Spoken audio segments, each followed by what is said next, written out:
Well, hello and welcome back to Read Becca. It is time once again for my weekly chatty catch up on everything I've read, everything I'm currently reading, and everything I'm looking forward to reading, as well as some general lifey chit chat and catch up on my week. And this week was a good reading week and a great kickoff to my Women in Translation Month reading for August. Already finished one of my books from my TBR very rapidly, and that was Capitalists Must Starve. But I don't think I'm going to really talk about it here because I decided I'm going to do a reading vlog of a couple of books, possibly on the theme of work, but that may shift if they don't all pan out. However, I have a vlog going of this. So then let's talk about one I don't have on hand physically because it's a shorty. I read Wildfire by Jeff Vandermeer, an author I know and love, one of my favorite authors. And so I'm hitting that backlist author reading. This has been sitting on my Kindle forever. It's one of the sort of Amazon Shorts collections. I can't remember which one, but I will have the cover up here. And it is a short, so I can't say very much, but it has the very standard unsettling and slightly strange, suspenseful, tense feeling of a Vandermeer-esque story. But this is much more grounded, I would say, than a lot of his work. So I enjoyed that aspect. We're kind of following this woman who has recently moved into a new neighborhood. It seems very rural, very woodsy. There's a ravine nearby. And she kind of immediately gains some tension with her neighbor who cuts down a tree onto her property. And things sort of spiral from there to her experiencing sort of weird things or feeling unsettled in her home. And we uncover a lot of answers for what's going on, but we also don't get a lot of answers in the big picture. So I felt like this could have been a whole novel, and it feels like it's sort of just the beginning of a story. However, that's kind of how Vandermeer writes. So I really enjoyed this. It was very true to Vandermeer's style. And I have several of these Amazon shorts that I need to get back to because I've borrowed them and not gotten around to them in years. And I also did see they just released a new collection that is like fantasy mystery combo that I so need to read every single one from, but I really need to read some of the old stuff first. So anyway, loved that one. It was great fun. Not like a new favorite or anything, but it was a good time. Then for more weirdness, I read Weird Fishes by Mariz. This is from Stelliform Press, who specifically publish kind of ecological and environmental fiction, usually with a speculative bent. They had one of the winners of the Ursula K. Le Guin Prize a couple of years ago, and so I ordered several things from them, including that book, and this was one of them. And this was really intriguing. So we're following mainly two characters, Seth and Iliokai. And I think that this is Seth and this is Iliokai, but Seth is a deep sea creature who is a scientist and is determined to understand the world around them when the currents start changing. And so in their pursuit to understand that, they go above. And by above, that doesn't mean out terrestrially, it means into the wider ocean. And so in doing that, they meet Iliokai, who is a whale rider, primarily is what they're known as, but they're many things. And I think this is maybe an overly humanized version of them on the cover. They're often mistaken for a seal. They have parasitic eels attached to them. It's a very odd creature, but I think that it's pulling off of mermaid myths, definitely, and that's referenced. So I think it's somewhere in between, maybe not quite humanoid and something like a manatee, perhaps. However, anyway, these two meet, and Iliokai kind of gives new perspective to Seth. Seth is full of wonder and constantly questioning things, but there's so much about the world that they have not been exposed to because they've been down below in the deep and didn't even realize there was society and like society. There was an entire sea out there, more or less. And so Iliokai is kind of like, yeah, what are you talking about? There is this whole change and lots of impacts going on to us, and it's just now affecting you? What are you talking about? But also has all of these built up fears and prejudices about things. So for instance, at one point, Seth is able to interact with a diver and is having this wonderful interaction when Iliokai comes up and grabs Seth and drags her away out of fear because humans are pretty bad in general. And so there is this moment of wonder that Steph is having and this incredible connection because they've found somebody potentially good, but Ilyokai just thinks everyone is bad. And so moments like that, you can see how their perspective has really been shaped by their experiences. And Steph has a great wonder for the outside world, but is not very good at protecting themselves. So I really enjoyed that element of this so much. I think that was really the strength here, was just how much it takes you outside of things you take for granted as your perspective. Things that feel like they would be defaults, but are clearly not. So I enjoyed that, I think, a lot. There's also the environmental message. Definitely very, very prominent there. I think there were moments of talking about things like plastics and, as I said, the currents changing, and the threat to the natural world. Coral, there's actually sentient coral in here that are sort of communicating in almost a chorus, a choral chorus. And that was really interesting as a way of depicting certain things. This did kind of go into sort of wooey territory that wasn't for me very much. There's kind of this appeal to the mother, which I assume is Mother Earth, but it seems kind of like Mother Ocean for them. And that appeal to a higher authority to just fix things for us, more or less, comes up. And that frustrates the heck out of me. I don't appreciate that, whether that's in the real world, through religious groups, or through literature. That idea that things will be magically fixed if you just appeal rather than taking action, I think has caused a lot of direct harm. And so I didn't appreciate seeing it here, but I think it's used effectively, if that makes any sense. So that I think gave me a mixed feeling on this. But overall, I think this was a really, really innovative story. Very, very unique. Not something I have seen before in what it's doing. I appreciated the ending, which was kind of surprising to me.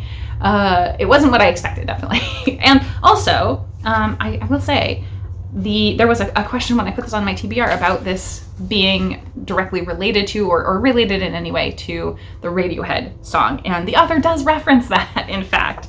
And finally, people have asked me if the title is a reference to the Radiohead song. Short answer, yes. Weird Fishes and Ocean Bloom by Tom York and Radiohead were part of the musical inspiration that helped me conceive of the ocean as a world of polyphonic songs, so I had been using it as a working title. Lucky for me, song titles don't fall under the same kinds of copyright as song lyrics, because I would never be able to come up with anything more fitting, especially since I learned that WEIRD is often used as an acronym to indicate a Western, educated, industrialized, rich, and democratic cultural demographic, and that much of the behavioral sciences has relied on studying this extremely narrow population from which it generalizes to all humanity. For a story that plays with twisting worldviews and tries to expand the circle of compassion to include experiences beyond the human, the title was perfect. It makes too much sense. To the whales, coral, and octopodes, people aren't smart apes, we're just weird fish. So I thought that was a great encapsulation and wrap up to discussing this book, because music does figure into this fairly prominently as well. There are actual songs in here, or very poetic lines in here. And so I think that clearly influenced this throughout. So I had a really good time with this. It was a very fresh take on something ecological and environmental that I have not seen before. So the last thing I read this week was Love and Other Disasters by Anita Kelly. This is yet again returning to an author I have loved before. I read actually the second book in this romance series called Nashville Love, I think. Yet both books have not taken place in Nashville, oddly enough. So this one takes place in LA, and we are following Dahlia and London. And this is the first of the Nashville Love series, and we are with them in LA as they are starting to film a competition reality cooking show, which I love. I'm a huge fan of those. So this feels very like MasterChef. They're non-pro chefs. Dahlia has only been cooking for a couple of years and is just really getting into it. And she's very passionate and kind of messy, not in the unclean way, but just messy as a person. Her introduction to us on the page is her completing her dish and tripping and dropping it on the floor. And so that just is very much her encapsulated. She's very loud and brash and always open, I think. Meanwhile, London is super reserved, and they are non-binary, deciding to be open and public about that on the show, and facing a little bit of a mixed reaction from the cast. So the show has not started airing yet at the point that this starts. They're just filming. And we do get to see it kind of happen concurrently, that the show starts airing and they're still filming the back half of the series, which is really interesting because we get to see them still being there filming while people are reacting to the beginnings of them being introduced to the world. And so over the course of their time there, of course, they make a connection. And London seems like such an opposite, and yet they bond over all of these sort of shared values and caring for each other in the few moments that they have to interact. And they just do have kind of an instant chemistry without it being instant love. And I do like that. I think they really built a really nice connection. And they end up being people they can turn to confide with one another, playfully and seriously, as they're going through this really intense, very critical situation where they're under so much stress constantly, and they end up being the person that each other sort of turns to unwind. And that was just great. So this one is not pure fluff. There are some harder topics in here for both characters. I really, really enjoyed this. I don't think it reaches the heights of the other book that I read from this series, which I think was like a favorite of the year and just had something special to it. Here, I enjoyed the characters so much. I think it is kind of a top tier romance, very, very good. But I don't think this was anything that was just incredible standout that I'm going to remember long term in the future. However, I definitely do want to continue on and get to the third book in this series. I think Kelly usually writes sort of 3 books in a series together, and each have a different representation to them. So this one, we have obviously non-binary queer rep, and Dahlia is bi, and the second one is gay, and I think the third is sapphic. So I'm very curious to get to that one. That is all I read this week. What I'm reading right now, I have The Broken Girls on audio by Simone St. James. I picked up Ancillary Sword by Anne Leckie for my book club. I was supposed to have this done last month and I did not do it, so we gotta zoom through that one. And then The Sunset Years of Agnes Sharp by Leonie Swan, and translated by Amy Bojang. I'm such a goober. I got this out in June and was just facing deadlines, and I pulled it off the shelf and then realized, there's a yelly cat, and realized that it's perfect for Women in Translation Month. So this should provide a good fun time, I think. Anyway, so that's all for books. For watching, I didn't finish anything this week to talk about. So no movies or TV. I don't really have much to talk about in life. So Yelly Cat obviously is still here, and we're still kind of struggling. She is having digestive issues again after we thought we got it sorted out. So the past couple days has been rough. Anyway, I think that is all for me in terms of recommendations for the week. I have one kind of big one because it's a series of videos. TBR Con was going on this week. I think it has finished, but it may still be going on this weekend. I think it's done though. TBR Con is a big thing on YouTube through this fantasy, sci-fi, and horror, speculative fiction themed channel that pulls in a lot of writers and fans. And so most of the videos are like panel discussions on topics. I think I'm going to link down below the author discussion with Sarah Beth Durst. And she was involved in some other panels, I believe, but I would just point you to this one because I think it's the most accessible generally.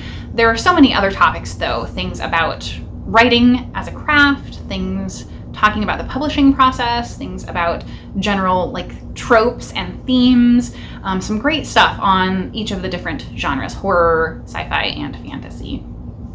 And I just have enjoyed so much watching the ones I have gotten a chance to see. They're all very long because they're lengthy panel discussions, but they have a great mix of people who are sort of fans prominently online, people who are both traditionally published and self-published, talking generally about our love for all of these genres blends. And yeah, I just had a great time with it. So definitely check out the TBR Con videos, and I will link one of them down below.